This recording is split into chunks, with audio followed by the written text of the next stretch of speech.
Welcome back, everybody, to the Los Angeles Angels franchise, here with the two idiots, where we have completed the 2025 MLB draft. We are firmly at the bottom of the divisional rankings, far, far behind even the Athletics.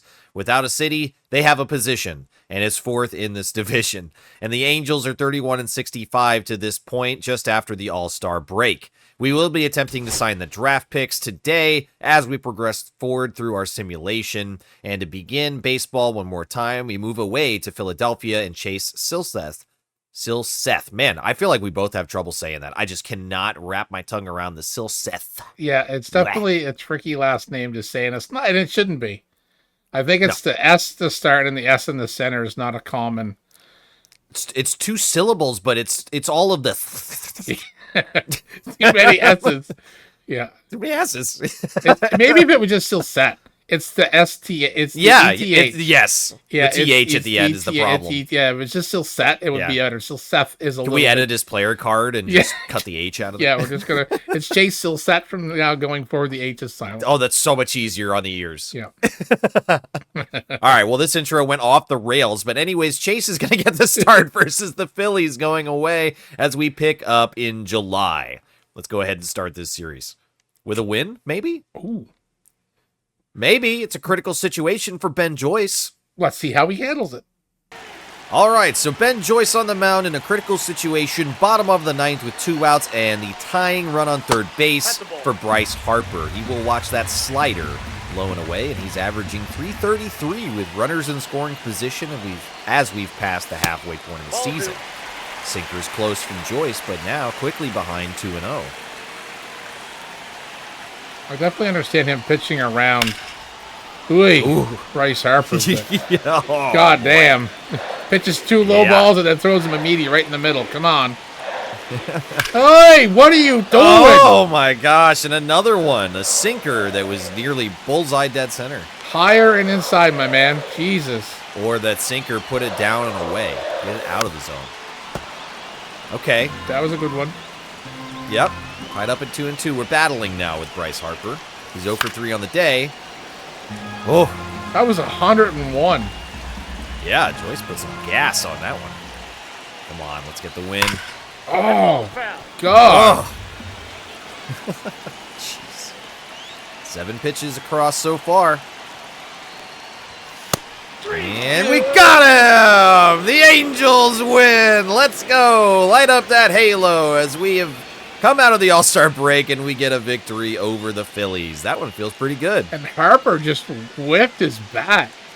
He turned it. He just drilled it into the ground. That was awesome. And Silseth gets the win. Hey, Neto went 2 for 3 with a home run and a double. Hey, there we go. Good job, Neto. Way to go. We have an offer for Pedro Cerna Ruiz, the closing pitcher that we drafted, who looks to have really good potential and an excellent starting overall number. He's currently 71% motivated to sign after we have bumped up the offer to $613,000. Let's see if he takes the deal. And he will. We have signed Pedro Cerna Ruiz. Welcome to Los Angeles. Our next offer will go to Horatio Hudson, a relief pitcher who might be quite lopsided with a higher overall than his potential. We'll have to see how that shakes out, but that could happen. We've seen it before. With a $517,000 offer, he is 69% motivated to sign. Let's see if he thinks that's nice. He does. He likes it, and 69 is enough to finish the job.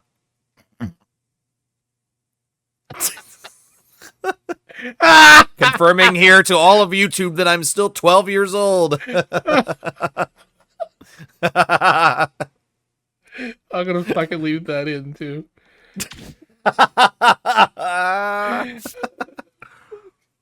So we've got 3 draft picks left to sign. And at this point, Lawrence Bond does have, I think, 50% interest or motivation to sign, rather, if we leave the offer at the base value. So we've increased it up to $1.02 million to get his motivation to sign up to 70 to see if we can get him quicker and get faster progress on the remaining 2 draftees. So let's try to see if Lawrence Bond will accept $1 million to sign with LA. And he will. That is great money for first baseman Lawrence Bond, and we have him signed.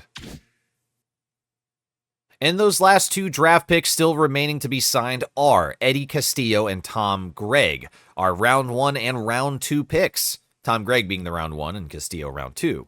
But the 2 most important signings that we need to get complete have the lowest motivation for us so far. We're putting Castillo in the pole position because he gets +5 motivation per 2 days, and then Tom Gregg will get +3 motivation every 2 days. Scouting report is complete on Tom Gregg, and his draft rank did come down, but I do still think that he's going to be absolutely solid as a first-round pick in center field. He should be great. Castillo's actually improved his draft rank with us through further scouting, and over the next 14 days, we're going to work on the motivation for both of these guys to lock them in and complete our draft class signings.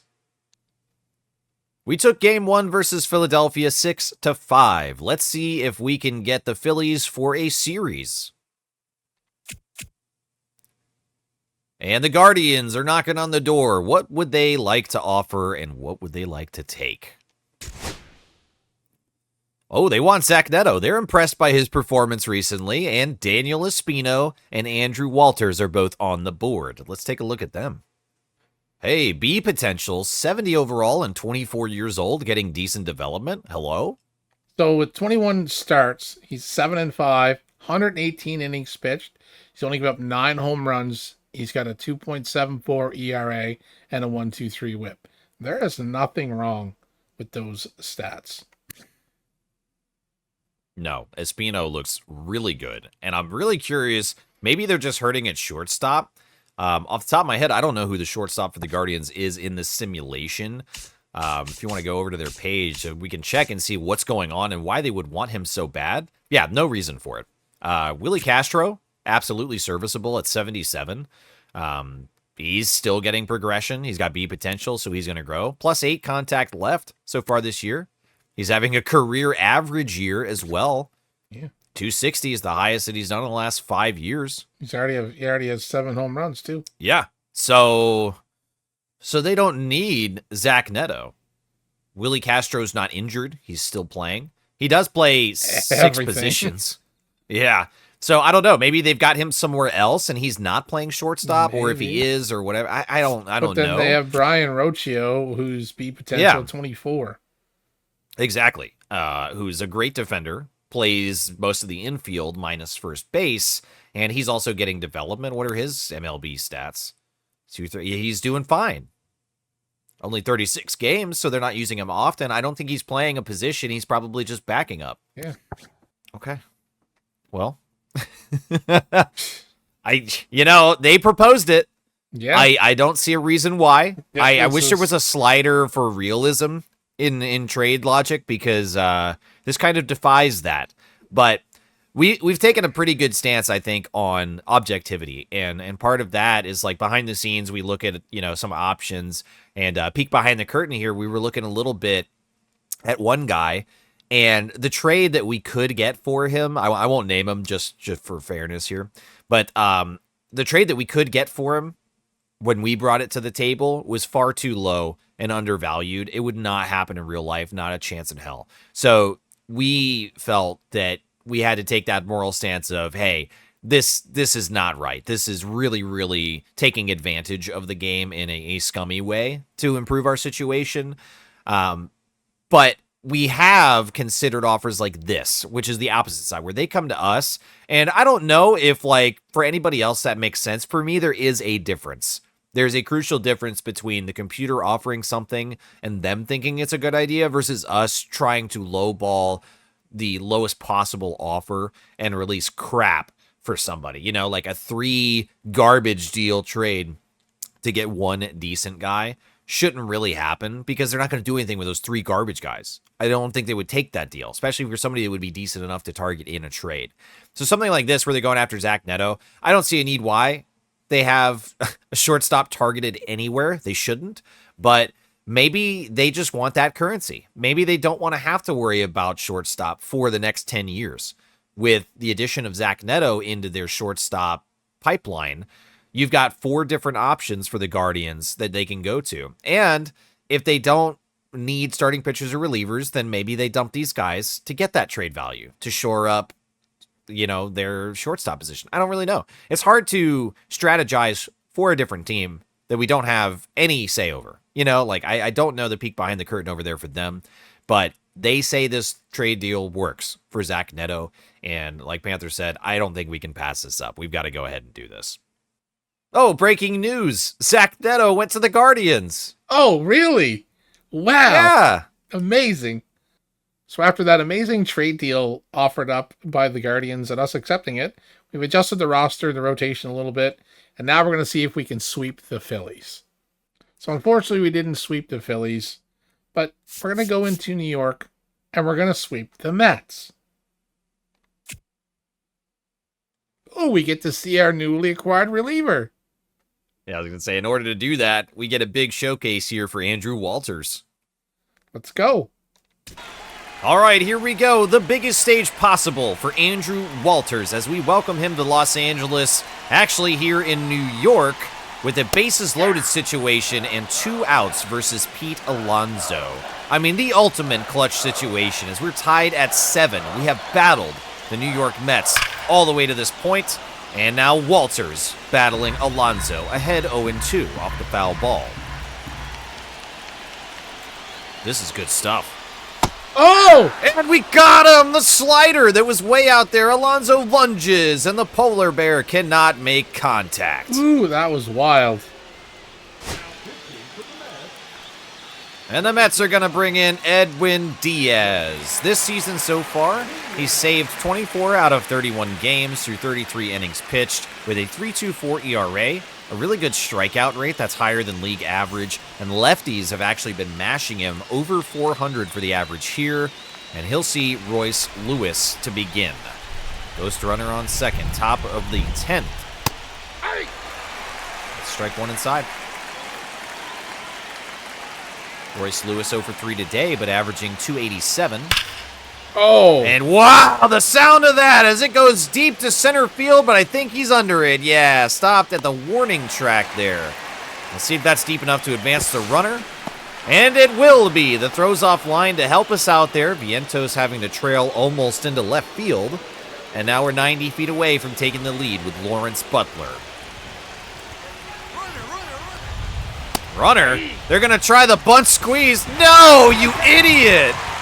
That's twice we've done that and lost. Why? Oh, my gosh. Yeah, great job, Butler. What a way to take the wind out of the sails right there. Why is someone like Lawrence Butler even bunting? I don't know. Our 3 hitter with 1 out in a situation where we're not going to walk it off either. No. Like, that's an insurance run, yes, but, like, they also start with a runner in scoring position in the bottom of the 10th, dude. That doesn't win us the game. Wow. I mean, it gives us the lead to keep us from getting walked off in a one hit, but, I mean, Jesus. Yeah. And Butler lifts it to center field, and that is out number 3 as we have quickly spoiled our ghost runner and scoring chance. Now to the bottom. We're going to leave in Andrew Walters. He got us out of that great bases-loaded situation there. Francisco Alvarez at the plate with Alonso as the ghost runner on second. Not very much speed there, so we'll have to make them work for it. See if Walters is game to try to hold him. 1 ball, 1 strike. Way inside there, nearly brushes the elbow of Alvarez. I was going to say, pitch him inside. He's 0 for 5 today, too. So pitch him inside, get a couple strikes, and then throw a slider away. We got 2 balls. But if he makes contact inside, he should drive it towards third.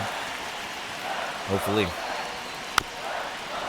Okay, got him with that slider on the outer edge to foul it off, and now we're even at 2-2. Drop it in. Oh, Hard contact, but driven foul. got him a meatball. Yeah, a little bit. I think he lost it there. Thankful he was timing off on that. And that's a swing and a miss. That slider away is got him, and Alvarez is down. We've got 1 out now for Brandon Nimmo. Nimmo's Hitting 239 down the 7th spot. Yeah. Maybe having some struggles this year in the simulation. Definitely with runners in scoring position. We're hitting a 187. Jeez. Ball, that pitch is out. Okay, slider misses away as well. Walter's not looking as sharp. And he chops it to center field, and we're there. Poised under it, and we've got 2 outs with no runner advancement. Walters is getting out of this, although he's not looking as precise as we'd like. And Jeff McNeil's going to come in now. Your last chance to walk this thing off or make something happen. 1 for 5 today. Ball 1. Walters misses again. Hitting under 200 runners in the scoring bodes well for us. It does, and I think Walters is missing. You know, there's a difference between pitching around a guy, but with the players that he's seen and pitched against right now, I don't think he's pitching around them intentionally. I think he's missing. Some of those misses have been pretty close, so it's not like he's way out of the base. Yeah. And we get the call, the slider inside. The umpire likes it, and we will push 11. Look, the player was having some words as he walked away there. All right, they're going to leave in Edwin Diaz, because we've got pitchers vying for the win now instead of the close. And Logan O'Hoppe at the plate, our number 4 hitter, 4-5-6 due up here, and Lawrence Butler with some speed on second base. This is a better chance than we had in the top of the 10th, I think. And he gets a strike up there at the top of the zone, 1-1. I just don't want them to see that stupid bunt fucking play again. No, I never want to see that again, ever. 2 strikes. And O'Hoppe, sharp contact there to shortstop, though, and that prevents the runner advancing, and they've got 1 out on us for Joe Adell. Hit by a pitch today. What do you see? Revenge. Is a meal best served over the outfield wall? Is that how the saying goes? Exactly. Nope. Oh, Okay, I'll take that one. Yeah. That was a strike, but yeah. 2 balls, no strikes. Dell's only hitting 211 runners in scoring position. So. Oh! Uh-oh, the throw back over, and it's offline. Butler's safe. We have bad luck with pickoff plays. Oh, my gosh. Yeah, I was going to say, don't do that to me. Oh. We already got the dreaded bunt squeeze stupid out. Let's not have the pickoff.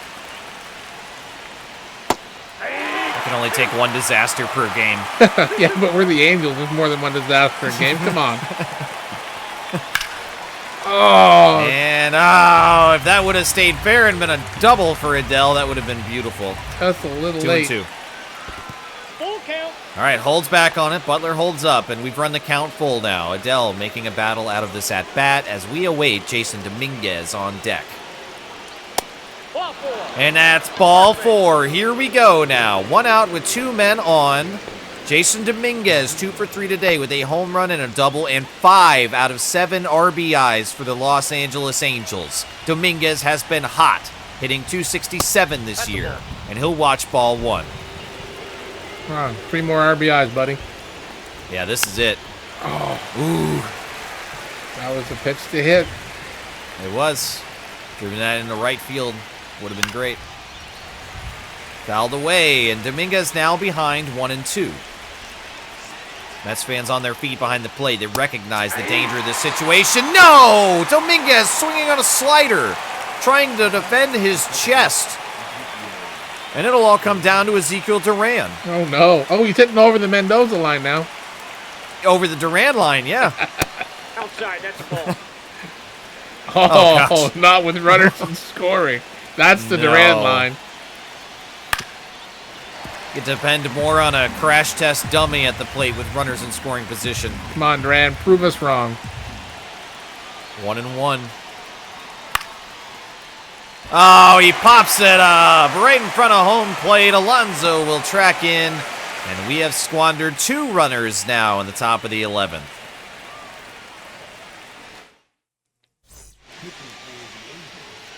We will make a change now to Garrett McDaniels, who has been elite through 72 innings pitched with a 2.61 ERA, a lower than average strikeout rate, and righties have been having some success against him, but overall McDaniels has been very good. He'll get a chance for a win here. 6, 7, 8 from the Mets due up.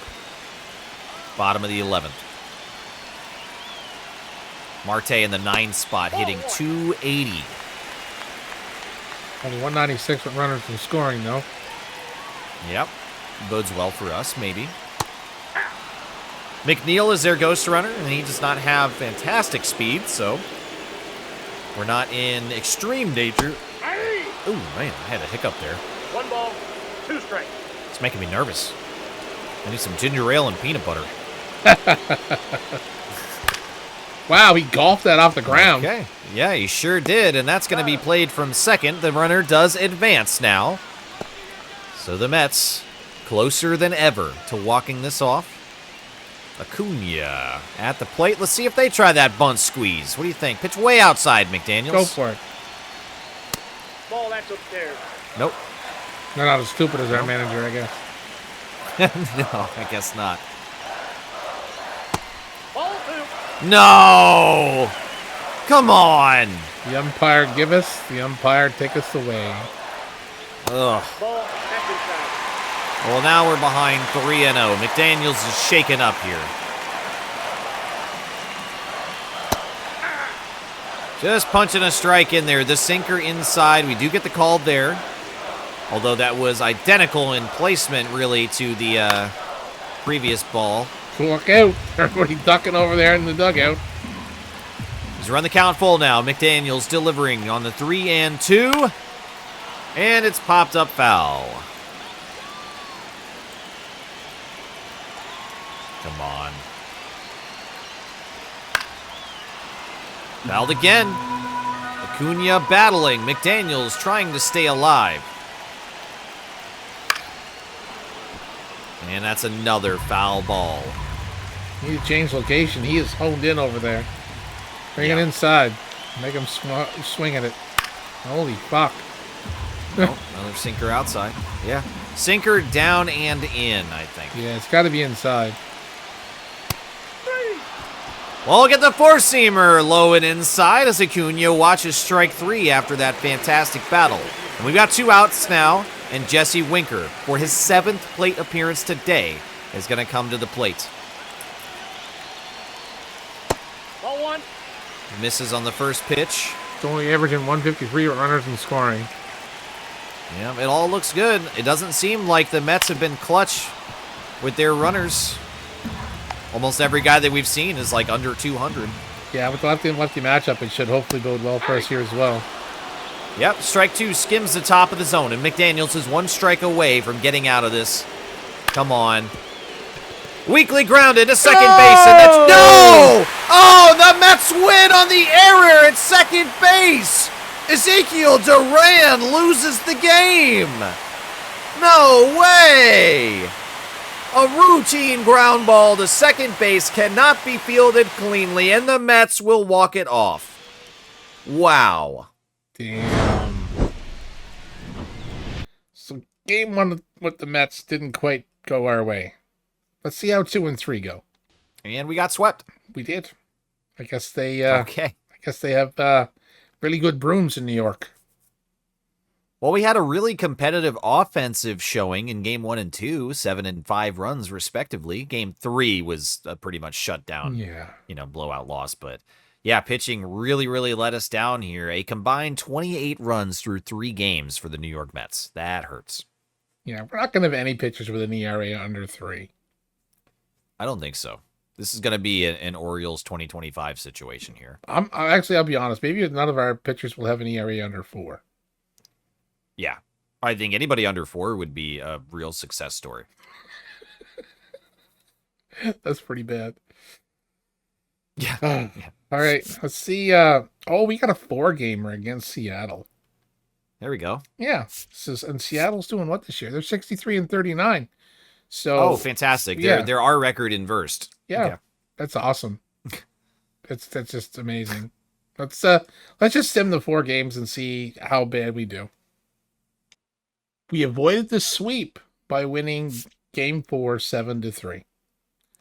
Well, sometimes that happens when you score more than one run, like the previous 3 games. Holy crap, guys. Yeah. Our team is really bad. Hey, but Red Louder, as I see up there on the top left, has an ERA of 3.78. Ooh, he's our ace, baby. That's the ace. That's our number 1. So after losing 3 out of 4 to Seattle, we invite Texas in. And let's see how Texas is going to treat their host. Well. Ooh, okay. So 7-2 victory on the first game. That's great. Let's see how game 2 goes. 6-4 victory.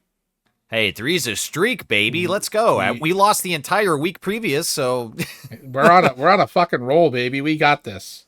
We've only got 2 days left to sign our draft pick. So here, before the finish line, we are going to try a large offer to Tom Gregg, our first round draft pick. A $9.88 million signing bonus gives him 65% motivation to sign. Let's see if he'll take it. And we have signed our first round draft pick, who looks like he's built out of 98% Worcestershire sauce. That's a chunky boy. But we got him. Well, let's hope we can sign our last draft pick. Just want to go for it? Yeah, let's go for it. Just max it out. Can't believe we spent all the allotment. That's a first. I don't think we ever, every dollar. And a free coffee machine. Throw that in. I like it.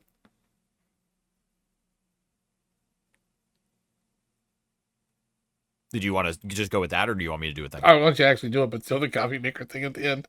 That's funny. Okay. Yeah. All right.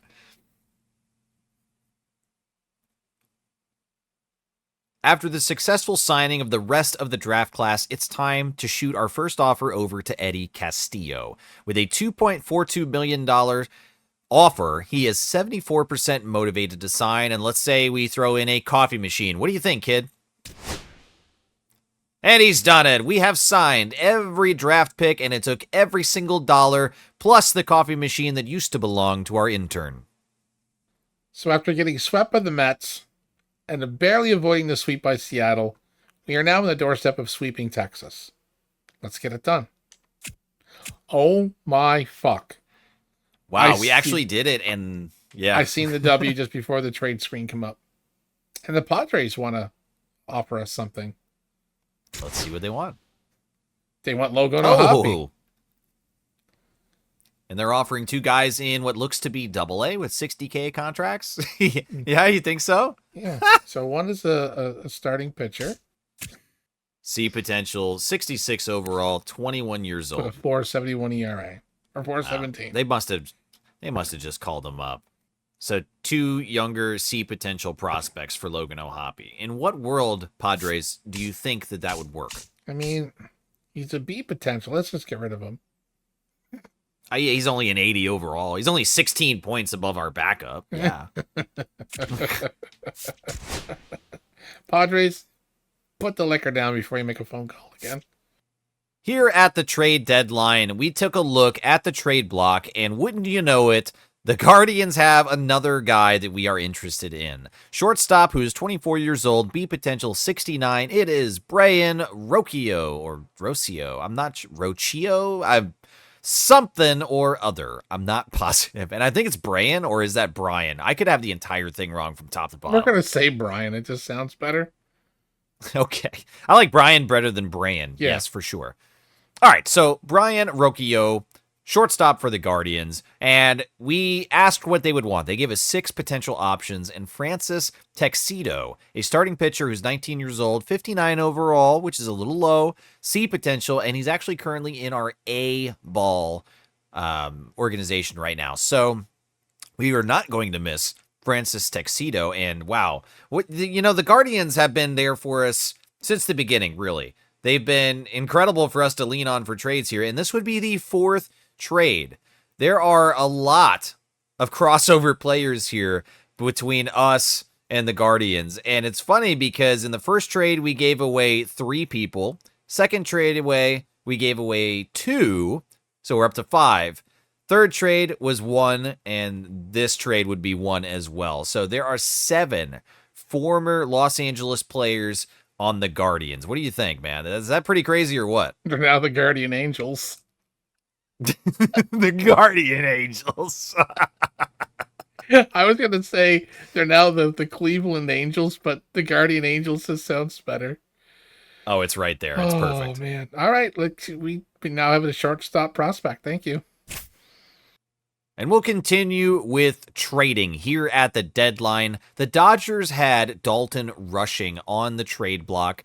He's a catcher who right now is down in, I think, AAA, if we looked at it correctly, or maybe AA, but he's got a potential.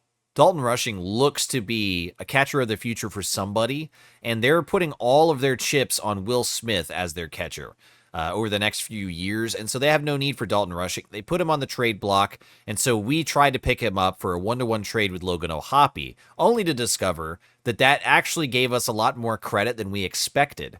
And so we looked at, okay, who else could we put on here? Let's look at a reliever, and we looked at Tanner Scott, 30 years old now, a potential, still climbing with his overall at 85 on a 4-year contract for $18 million per year. And so, if we're going to pick up Tanner Scott, if that is possible, we need to trade somebody at the MLB level on the reliever side for us. And so we've targeted Brock Burke, a 28-year-old C potential, 64 overall, who might hit his peak here. But the Dodgers just have a wealth of options, lots of high-quality relievers all over the place. So right now they're using Tanner Scott as their closer. I don't know if that's where we would put him, but Tanner Scott would be a really big deal to get and a sure thing as far as performance. Dalton Rushing is still in the hopeful stage, but to trade Logan O'Hoppe and Brock Burke for Dalton Rushing and Tanner Scott, yeah, I think we've got no choice but to go ahead and do this trade.